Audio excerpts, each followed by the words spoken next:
মার্কিন president Donald ট্রাম্পের বাংলাদেশ নিয়ে মন্তব্য ও জাতিসংঘের প্রতিবেদন সত্যি কি ঘটছে বাংলাদেশ নিয়ে?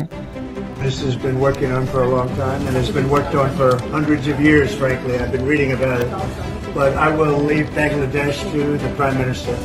অনন্য এক বছর 2024। বাংলাদেশের রাজনীতি ও মানবাধিকার ইস্যুতে আন্তর্জাতিক মহলের নজর পড়েছে আরও একবার। জাতিসংঘের এক প্রতিবেদনে মানবাধিকার লঙ্ঘনের কথা বলা হয়েছে, যা নতুন বিতর্কের জন্ম দিয়েছে। অন্যদিকে যুক্তরাষ্ট্রের প্রাক্তন প্রেসিডেন্ট ডোনাল্ড ট্রাম্প বাংলাদেশ নিয়ে প্রশ্নের জবাবে বাইডেন প্রশাসনের ডিপ স্টেট ভূমিকা সম্পূর্ণ নাকচ করে দিয়েছেন। তাহলে কি ঘটছে?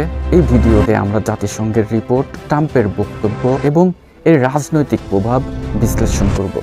জাতিসংঘের মানবাধিকার বিষয়ক হাই কমিশনের দপ্তরের রিপোর্ট অনুযায়ী 2024 সালের জুলাই আগস্ট মাসে বাংলাদেশে ব্যাপক মানবাধিকার লঙ্ঘন হয়েছে। রিপোর্টে বলা হয়েছে, কিছু ঘটনা এতটাই গুরুতর যে সেগুলো আন্তর্জাতিক অপরাধ পর্যায়ে পড়ে এবং বিচার হওয়া উচিত। আন্তর্জাতিক অপরাধ আদালতে যাওয়ার মতো পরামর্শ দেওয়া হয়েছে। তাহলে এই রিপোর্ট কি শুধুই তথ্য, নাকি এর কোনো বাস্তবিক ফলাফল হবে? প্রেসিডেন্ট ডোনাল্ড ট্রাম্প কি বললেন? ভারতের ভূমিকা কি? একটি যুগ্ম সংবাদ সম্মেলনে এক ভারতীয় সাংবাদিক ট্রাম্পকে বাংলাদেশ নিয়ে প্রশ্ন করেন। সাংবাদিকদের বক্তব্য ছিল, বাইডেন প্রশাসনের ডিপ স্টেট বাংলাদেশের ক্ষমতা পরিবর্তনে ভূমিকা রেখেছিল। ডক্টর মোহাম্মদ ইউনূসের সঙ্গে সরসের বৈঠকও আলোচনায় উঠেছে।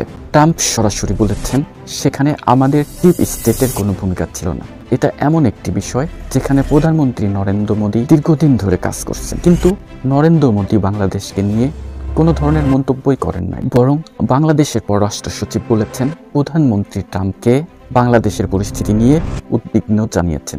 তাহলে নরেন্দ্র মোদীর ভূমিকা কি? ভারত কি বাংলাদেশের রাজনীতিতে নীরব ভূমিকা রাখছেন? দর্শক, 5 আগস্টের পরে ঘটে যাওয়া বাংলাদেশের রাজনৈতিক সংকট নিয়ে এখন পর্যন্ত ভারতের প্রধানমন্ত্রী নরেন্দ্র মোদী কোনো ধরনের মন্তব্যই করেননি। প্রশ্ন হচ্ছে, ডিপ স্টেট ও বাংলাদেশ ষড়যন্ত্র নাকি বাস্তবতা?